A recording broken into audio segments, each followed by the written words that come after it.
إن الحمد لله نحمده ونستعينه ونستغفره ونتوب إليه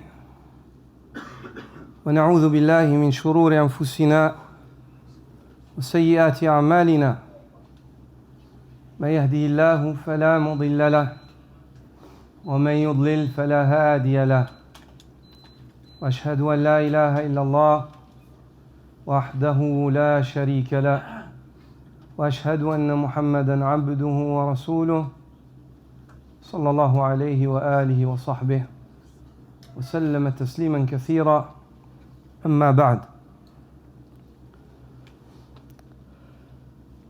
La modestie et le fait de s'avilir pour Allah fait partie des actes d'adoration qu'Allah Azza wa Jal aime.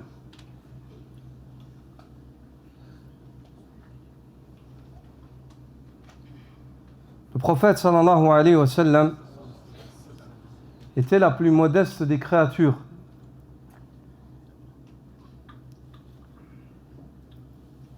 Et lorsque le serviteur s'avilit pour Allah, Allah Azza wa Jal l'élève. Ne vois-tu pas, le plus noble des actes en islam, c'est la salat. Et la plus noble des choses dans la salat, c'est le sujoud. Le prophète sallallahu alayhi wa sallam dit أقرب ما يكون العبد من ربه وهو ساجد. Le moment où le serviteur est le plus proche de son Seigneur, c'est lorsqu'il est prosterné, lorsque son front est posé sur le sol. Le fait que tu ressentes la faim durant tes journées de Ramadan et la fatigue, c'est aussi une forme d'avilissement, tawadu' lillah azza wa jal, pour Allah. Et avec cela, tu gagnes la proximité d'Allah subhanahu wa ta'ala. Il en est ainsi aussi pour la zakat. Lorsque tu sors de cet argent que tu as gagné avec la sueur et la difficulté, tu le sors pour t'approcher d'Allah azza wa jal. Tu acceptes de te soumettre.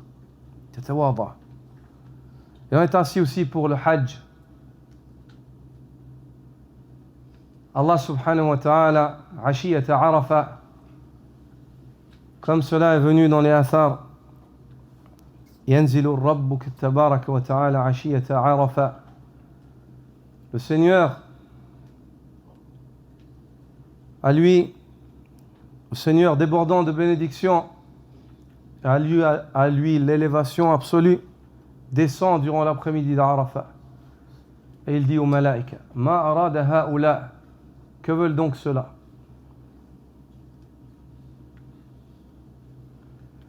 Et dans certaines variantes, unzuru ila ibadi ha'ula ja'uni shu'san ghubra min kulli fajjin amiq yarjuna rahmati. Regardez mes serviteurs que voici. Ils sont venus à moi ébouriffés, pleins de poussière. C'est avilissant, décoiffés, plein de poussière, fatigués. Alhamdulillah, c'est pour Allah. Tu sens une proximité, tu sens une noblesse. Min kulli fajjin amiq, de toute contrée lointaine. Yarjouna rahmati, ils espèrent ma miséricorde. Allah Azza wa Jalla dit fashhadu ya malaikati anni qad ghafartu lahum. Je vous prends un témoin, ô vous mes anges, que je leur pardonne tous. Et non seulement là, et je leur pardonne à eux et à ceux en faveur de quels ils intercèdent. Ils demandent pardon. Quel rahma. Y a-t-il un musulman qui se tient à Arafat qui ne dit pas Allahumma ghfir lil muslimina wal muslimat, ou Allah pardonne aux musulmans et musulmanes? Alhamdulillah. On espère que Allah Azza wa Jal, chaque journée d'Arafat, pardonne à toute la communauté du prophète Mohammed sallallahu alayhi wa sallam. أيها الإخوة التواضع أمر عظيم خلق نبيل. Le fait d'être modeste, de s'avilir pour Allah, c'est une noblesse. Le prophète sallallahu alayhi wa sallam sur le minbar a dit Man tawada'a lillah rafa'a. Celui qui se montre modeste, qui s'avilit pour Allah, Allah l'élève. Allah l'élève. Abdullah ibn Abbas, comme cela a été évoqué dans les recueils, dans un hadith qui est authentifié par Shir Nasr, dans Sahih al-Targhib et dans As-Silsila.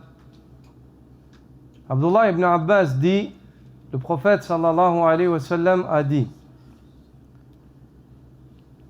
ala kulli ra'si adamiyyin hakama biyadi malakin.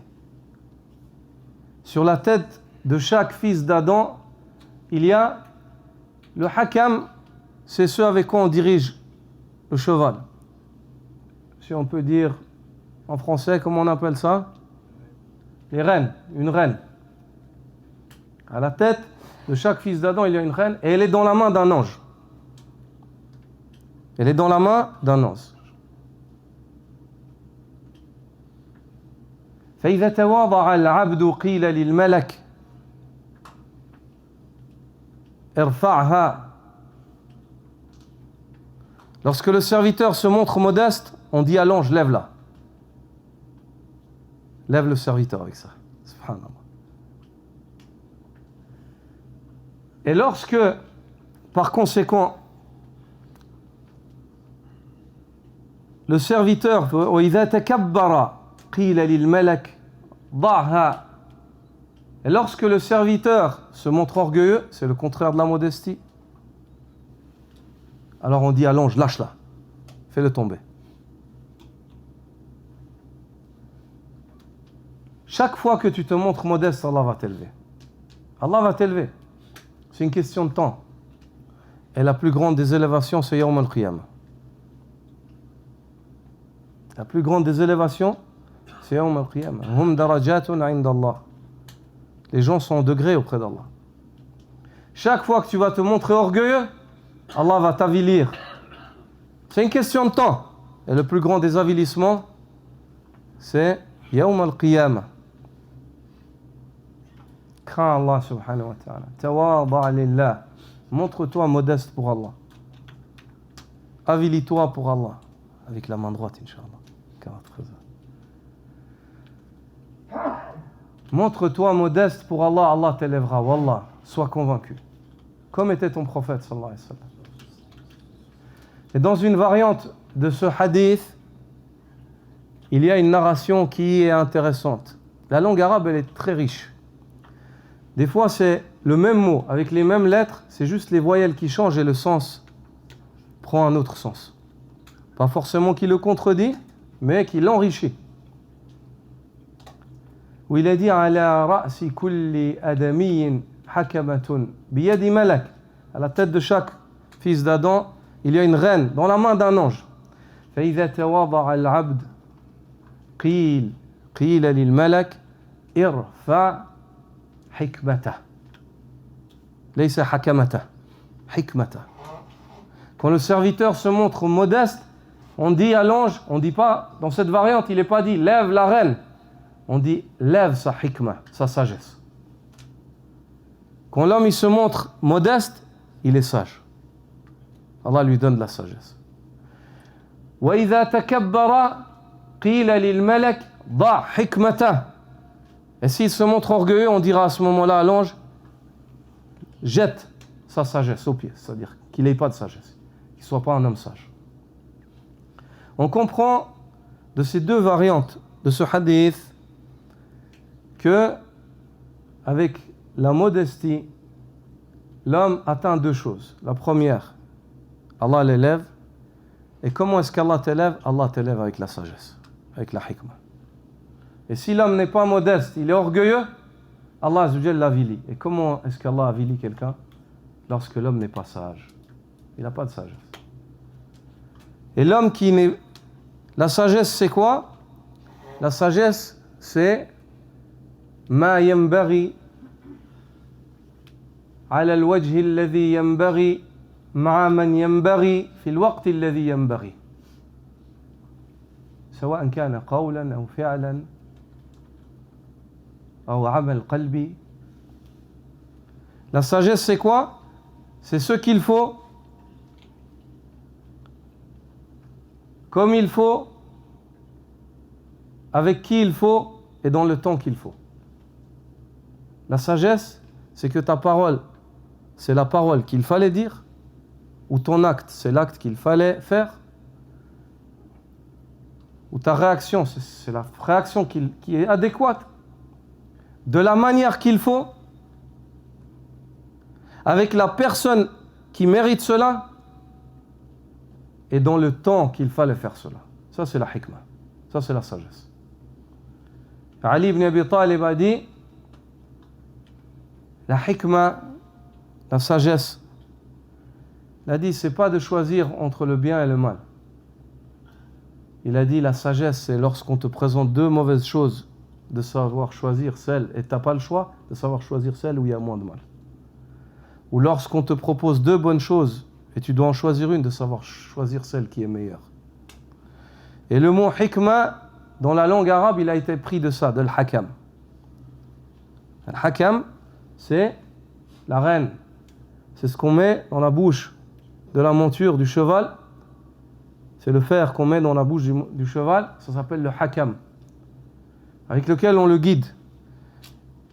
Et les ulama ont dit, il y a une sagesse en cela, dans le fait que la sagesse, elle a été appelée comme ça, car la sagesse, pour diriger le cheval, des fois, tu dois lui faire mal. C'est pas qu'avec le plaisir que tu le diriges. Mais tu le diriges dans son bien, sur le bon chemin. Il en est ainsi pour la sagesse. L'homme sage, il ne va pas forcément faire toujours tout ce qu'il aime et tout ce qui lui plaît. Des fois, il y a des choses qui vont lui faire mal, mais il va les choisir. Pourquoi ? Parce que c'est par là qu'il faut se diriger. Subhanaka wa bihamdika ashhadu an la ilaha illa anta astaghfiruka wa atubu ilayk.